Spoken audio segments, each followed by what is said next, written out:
Hey guys, कैसे हो आप सभी लोग। Welcome back to my channel AG manga world. तो गाइस, आज मैं एक्सप्लेन करने जा रहा हूँ बुक ऑफ एस प्रकार एपिसोड नंबर 651 को, जो कि काफी ज्यादा अमेजिंग होने वाला है। इसलिए पहले ही वीडियो को like, share, comment and hype जरूर से कर देना। बाकी जिन लोगों ने भी अभी तक इसका पिछला एपिसोड नहीं देखा है, तो मैंने उस एपिसोड का लिंक इस वीडियो के नीचे डिस्क्रिप्शन में दे दिया है। आप लोग जाकर के पहले उस एपिसोड को देख लीजिए, और जिन लोगों ने ऑलरेडी देख रखा है तो उनके लिए शुरू करते हैं हमारा आज का ये वाला एपिसोड। तो इस एपिसोड की स्टार्टिंग में हमें कोई गैंग को दिखाया जाता है, जो कि डीमन स्कैमिंग साइट के बाकी के सभी डिसाइपल्स को लीड करते हुए मिस्टिकल हेवन साइट के ट्रेजरी एरिया के ऊपर हमला कर दिया होता है। और तभी उसके पीछे से यूनाई भी उसकी मदद करने के लिए अपनी फ्लाइंग टाइगर आर्मी के साथ में वहाँ पे आ जाता है, और अपनी सारी आर्मी से कहता है कि फ्लाइंग टाइगर आर्मी, मेरी सारी कमांड को ध्यान से सुनो और जल्दी से इन सभी लोगों के ऊपर हमला कर दो। यहाँ पे मिस्टिकल हेवन साइट के किसी भी बंदे को हमें बिल्कुल नहीं छोड़ना है। इसके साथ ही वो सभी लोग एक साथ आगे बढ़ते हैं और खतरनाक तबाही के साथ में मिस्टिकल हेवन साइट के उस एरिया के कई सारे डिसाइपल्स को खत्म कर डालते हैं। और फिर आखिरकार फाइनली वो सभी लोग मिस्टिकल हेवन साइट के उस ट्रेजेडी हॉल के सामने आ चुके होते हैं, और काफी ज्यादा खुश होते हुए कहते हैं कि आखिरकार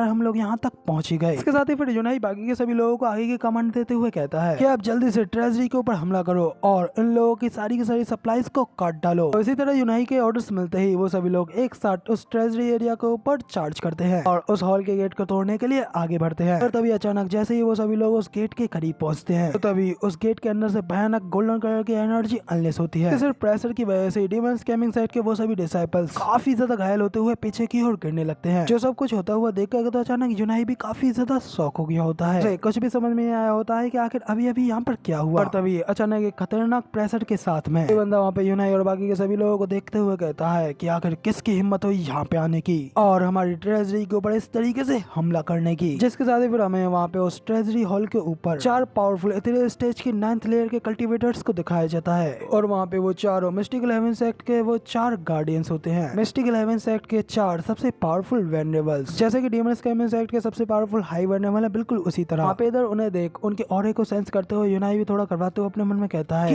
कि ये ऑरा, ये खतरनाक ऑरा तो इन चारों के अंदर से ही निकल रहा है, जो कि इतना ज्यादा पावरफुल और भयानक है कि इसके सामने वो 30 स्टेज एक्सपर्ट्स भी कुछ नहीं है, जिनसे कि हमारा पिछली बार सामना हुआ था। दूसरी ओर वापस उस जगह पर एलएलई और बाकी के सभी एल्डर्स उस हाई एल्डर को पेल रहे होते हैं, लेकिन तभी अचानक एलएलई को भी उन चारों एल्डर्स का ऑरा सेंस होता है। इससे वो काफी ज्यादा शॉक हो जाते हैं और बड़ी तेजी से वहाँ से मुड़ते हुए यूनाई की ओर ही जाने लगते हैं और कहते हैं कि क्लैन हेड इस समय बहुत बड़े खतरे में है। इसके साथ ही उन चारों को ऑरे को सेंस कर एलएलई भी थोड़ा घबराते हुए अपने मन में कहते हैं कि ये चारों एक्चुअली में 9th लेयर की इथेरियल स्टेज पर हैं और हार्मोनी स्टेज के बहुत ही ज्यादा करीब। तभी इसी के साथ में इधर ज़ूफेन के हुए उन चारों एल्डर्स के ऑरा का सेंस होता है। इस वजह से वो भी थोड़ा घबराते हुए पीछे गिर मुड़ करके देखता है और कहता है कि ये ऑरा, मगर तभी इस चीज का फायदा उठाते हुए ज़ूफेन को इस तरीके से पीछे की ओर मुड़ता हुआ देख करके इस डिस्टर्बेंस का फायदा उठाते हुए सेक्ट लीडर जुआन भी अपने भाले के साथ में ज़ूफेन के ऊपर हमला कर देते हैं। उस वजह से वहाँ पे अचानक एक जोरदार हमला होता है, जिस धमाके की आवाज दूर दूर तक देखी जा सकती है। तो जैसे उस धमाके का धुआं हटता है तो हमें दिखाया जाता है उस अटैक की वजह से ज़ूफेन पीछे की ओर तो ढकेला जाता है, लेकिन उसने उस हमले को जैसे तैसे झेल लिया होता है। और सेक्ट लीडर जुआन ये देखते हुए कहता है कि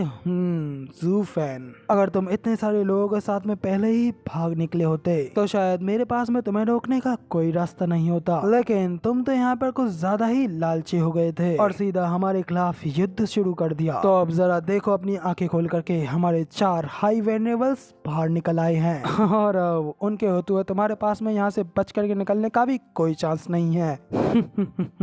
तो अब सेक्ट लीडर जुआन की सारी बातें सुनने के बाद में ज़ूफेन भी कुछ सोचता है और फिर वो भी एकदम कॉन्फिडेंस के साथ में उससे स्माइल करते हुए कहता है कि तो 4 इथेरियल स्टेज की 9th लेयर के एक्सपर्ट्स, श्योरली ये चीज तुम्हारे सेक्ट के लिए काफी ज्यादा अमेजिंग है, लेकिन ये भी सेक्ट लेयर की 8th लेयर की कल्टीवेशन से बस थोड़ा ही ज्यादा अच्छे हैं, और फिर भी तुम्हें क्या लगता है कि वो इस तरीके से लड़ाई का पूरा रुख ही बदल देंगे? सेक्ट लीडर जुआन, जरा इस चीज के बारे में फिर से सोच लीजिए। तो ज़ूफेन की बात सुनकर के सेक्ट लीडर जुआन भी इसके ऊपर हंसते हुए कहते हैं कि क्या कह रहे हो, बस थोड़ा सा ही, तो फिर अपनी आंखें थोड़ी चौड़ी करके देखो और इस चीज के साक्षी बनो और देखो आखिर ये डिवाइन बींस असलियत में है कौन।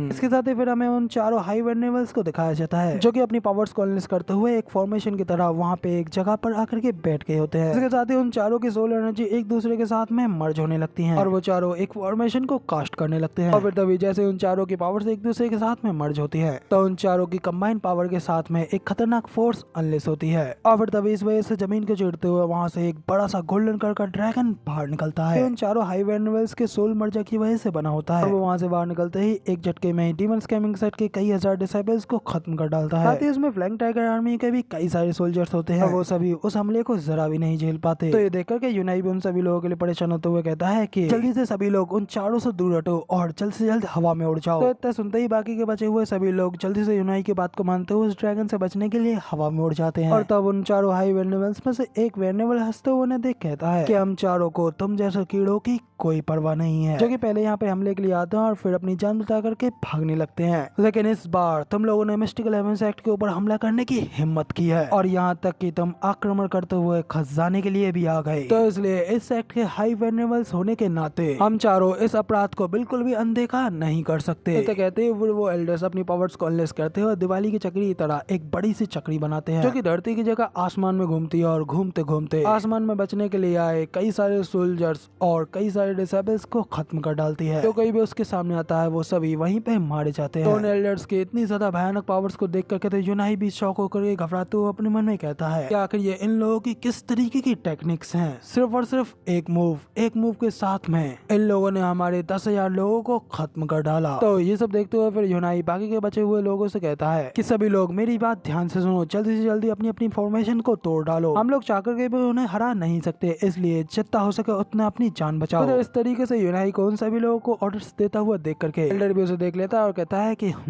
तो इन सब का मास्टरमाइंड शुरू से यही था। तब इसी के साथ में फिर वो अपनी उस बड़ी सी चकड़ी को फिर से कंट्रोल करते हैं और उसका टारगेट अब सीधा यूनाई, यूएर और क्वी गैंग को बना लेते हैं। जैसे कि अपनी ओर आता हुआ देख करके वो सभी लोग भी देख करके शॉक हो जाते हैं। फिर तभी यूएर भी जल्दी से आगे बढ़ते हैं यूनाई के सामने आते हुए हमले को रोकने के लिए ज़ूफेन के दिए गए उस डेमोनिक ट्रेजर को बाहर निकालती है। यूनाई उसे रोकते हुए कहता है कि मिस, इसकी कोई जरूरत नहीं है, ये बिल्कुल बेकार है, क्योंकि ये हमला पहले की तरह बिल्कुल भी नहीं है जिसे कि हम लोगों ने पहले रोका था। इसलिए इसके सामने आगे या पीछे खड़े होने से कोई फर्क नहीं पड़ेगा। ये सुनकर कोई गैंग भी काफी ज्यादा घबरा जाता है और डर के हमारे अपने सर पकड़ लेता है और चिल्लाते हुए कहता है कि क्या इसका मतलब मेरी ये बेकार सी जिंदगी अब खत्म होने वाली है? आखिर मास्टर इस तरीके से बिना कुछ जाने मिस्टिकल हेवेंस एक्ट के ऊपर हमला करने के लिए आखिर क्यों ही आ गए? और क्या ये चीज वाकई में इन लोगों को सबक सिखाने के लिए थी? अगर इसमें तो सिर्फ हम ही लोगों को नुकसान हो रहा है। तो बस इस तरीके से घबराते हुए देख के यूनाई भी उसे मोटिवेट करते हुए कहता है कि मैं नहीं जानता कि ब्रदर ज़ू का ये सब करने का क्या रीजन है या फिर वो क्या करना चाहते हैं, लेकिन क्योंकि उन्होंने ऐसा किया है तो फिर मैं उनका इस चीज में अंत तक साथ दूंगा, क्योंकि यही हमारे पूरे संपूर्ण एंटायर ल्यू क्लैन के बीच और ब्रदर ज़ू के बीच बना हुआ ट्रस्ट है। ऐसा कहते हुए फिर यूनाई उस हमले का सामना करते हुए यूएर और क्वीलैंग के हाथ को पकड़ता है और उनसे कहता है कि चलो समय अभी कम है तो क्यों ना अपना अपना परिचय दें, क्योंकि मेरे लिए ये चीज बहुत ज्यादा बुरी होगी। क्या आप ये जाने बिना ही मर जाएं कि आपके साथ साथ कौन खड़ा था? इसके साथ में वो चिल्लाते हुए दोनों का हाथ पकड़ते हुए कहता है कि मैं हूँ ल्यू क्लैन का हेड लियो